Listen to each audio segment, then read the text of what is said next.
Assalamualaikum warahmatullahi wabarakatuh. Perkenalkan, nama saya Sarasari Ayu dengan NIM 2223290028, kelas 3B, Prodi Tadris Bahasa Indonesia. Dosen pengampu Susi Sales MPD. Baiklah, di sini saya akan menjelaskan apa yang dimaksud dengan menyimak. Menyimak adalah keterampilan berbahasa yang bersifat aktif reseptif. Artinya, dalam kegiatan menyimak, seseorang harus mengaktifkan pikirannya untuk dapat mengidentifikasi bunyi-bunyi bahasa, memahaminya dan menafsirkan maknanya sehingga tertangkap pesan yang disampaikan. Adapun menyimak kritis adalah sejenis kegiatan menyimak untuk mencari kesalahan atau kekeliruan, bahkan juga butir-butir yang benar dan baik dari ujaran seseorang pembicara dengan alasan-alasan yang kuat dan dapat diterima oleh akal. Berikut adalah video yang harus kalian simak dengan judul Itik yang Buruk Rupa. Selamat menyaksikan. Di sebuah peternakan kecil, hiduplah keluarga Itik yang lucu. Ibu Itik sedang mengerami telur-telurnya menunggu keluarnya anak Itik. Tepatnya ada 7 telur yang menunggu menetas.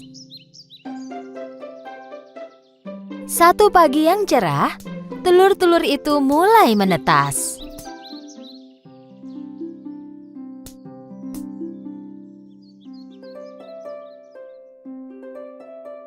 Anak Itik mulai beradaptasi dengan dunia baru. Mereka bersuara dan berjalan mengelilingi Ibu Itik. Namun, telur terakhir masih belum menetas dan Ibu Itik mulai khawatir. Dia pikir mungkin ada yang salah. Dia memutuskan menunggu sebentar lagi. Dan akhirnya, telur ketujuh dan terakhir pun menetas. Dengan kebingungan, anak Itik malang itu mulai melihat berkeliling. Dia tak tahu bahwa Ibu Itik dan saudaranya yang lain lebih kebingungan lagi. Karena Itik ini terlihat unik dan tidak mirip dengan saudara-saudaranya. Badannya lebih lebar dan bulunya berwarna abu-abu dan putih. Anak Itik lain mulai mentertawakannya.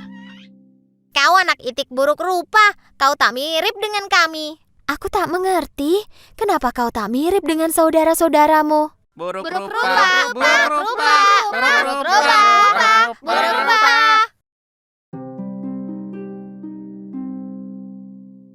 Setelah beberapa waktu, anak Itik itu pun tumbuh besar. Tapi anak Itik buruk rupa tetap lebih besar daripada saudaranya, demikian juga warna bulunya.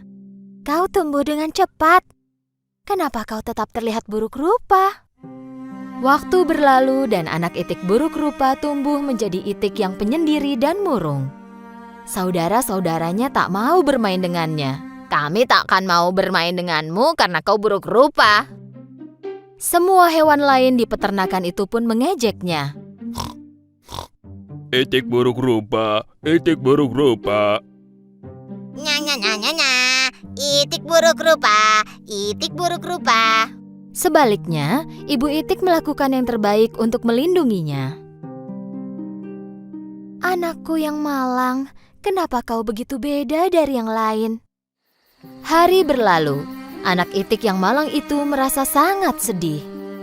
Sepanjang malam dia menangis tanpa suara dan berpikir bahwa tak seorang pun yang menginginkannya.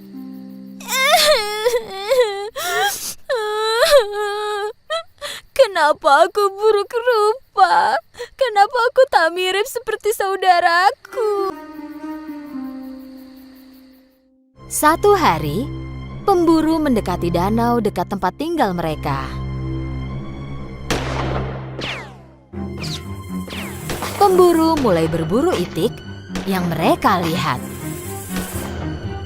Saat Ibu Itik mencari makanan untuk anak-anaknya, dia tertangkap oleh pemburu. Anak Itik buruk rupa tak tahu apa yang terjadi. Dia menunggu ibunya kembali sampai esok paginya.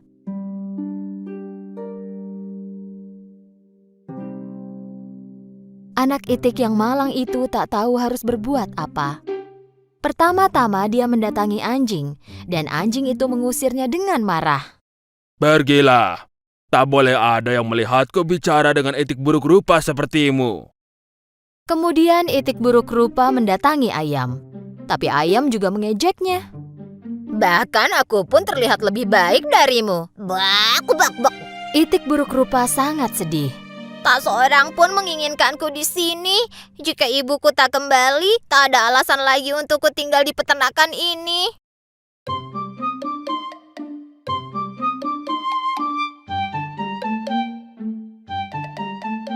Pagi itu, itik buruk rupa meninggalkan peternakan. Dia berenang ke seberang danau.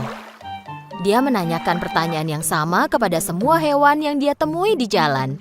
Apa kau tahu itik yang mirip denganku? Apa kau tahu itik yang mirip denganku? Apa kau tahu itik yang mirip denganku? Dia menerima jawaban yang sama dari mereka semua. Mereka tak pernah melihat itik sejelek dia sebelumnya. Anak itik yang malang itu memulai perjalanannya dan mencapai danau lain. Dan dia pun menanyakan hal sama ke angsa liar.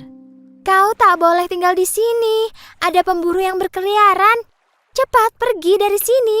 Ayo. Itik buruk rupa mulai bergerak pergi. Tak lama kemudian dia tiba di danau yang lain. Kali ini dia sendirian. Tak ada siapapun yang terlihat. Ya, kalau tak ada yang menginginkanku, aku akan sembunyi di sini selamanya.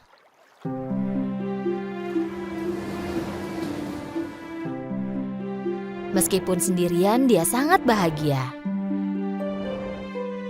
Suatu hari, dia melihat sekelompok burung berleher panjang putih bermigrasi ke selatan. Dia melihat mereka dengan kagum. Mereka cantik sekali. Kuharap aku bisa seperti mereka. Musim dingin datang dan itik buruk rupa jatuh cinta dengan pemandangan salju pertamanya. Dia bermain-main sambil ditutupi salju putih. Karena salju yang tebal, itik buruk rupa kesulitan menemukan makanan. Jadi dia pergi mencari makanan. Dia kedinginan dan kelelahan. Sementara itu, dia bertemu seorang petani. Petani merasa iba dan memberikan jaketnya. Kau makhluk malang pasti kedinginan. Aku akan membawamu pulang dan merawatmu sampai besar.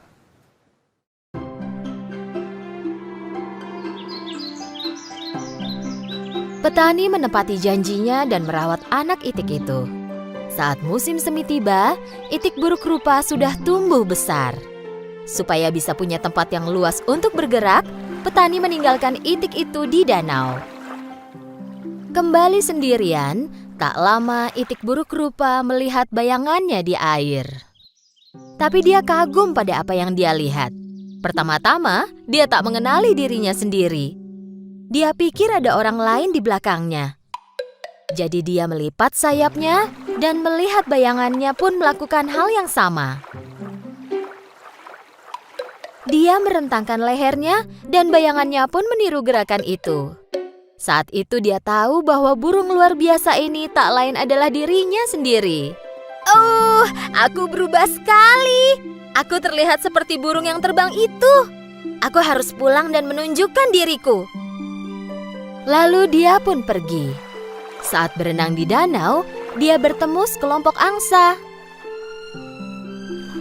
Karena kini dia adalah kawanan mereka, angsa itu mengajaknya ikut. Itik buruk rupa bepergian dengan sukacita bersama angsa. Seorang anak di tepi danau berteriak kepada temannya saat melihat sekelompok angsa. Hei, lihat angsa muda yang ada di belakang. Itu angsa tercantik yang pernah kulihat. Ya, dari awal dia memang adalah seekor angsa. Dia hanya telur malang yang tercampur bersama telur itik.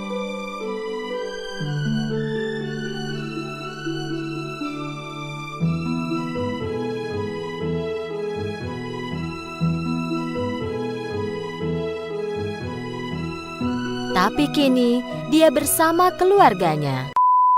Kesimpulan, mengajarkan bahwa kecantikan sejati tidak terletak pada penampilan fisik, melainkan pada kebaikan hati dan sikap baik yang dimiliki seseorang. Hal ini mengajarkan pentingnya untuk melihat dan menghargai nilai sejati seseorang tanpa terpengaruh oleh penampilan fisiknya. Amanat. Kita harus bersyukur dengan apa yang kita punya dan tidak boleh mencela ciptaan Tuhan yang lainnya, hanya karena mereka berbeda dari kita. Jawablah pertanyaan berikut ini. 1. Apa yang terjadi pada itik buruk rupa pada saat musim dingin tiba? 2. Apa yang akhirnya membuat si itik senang?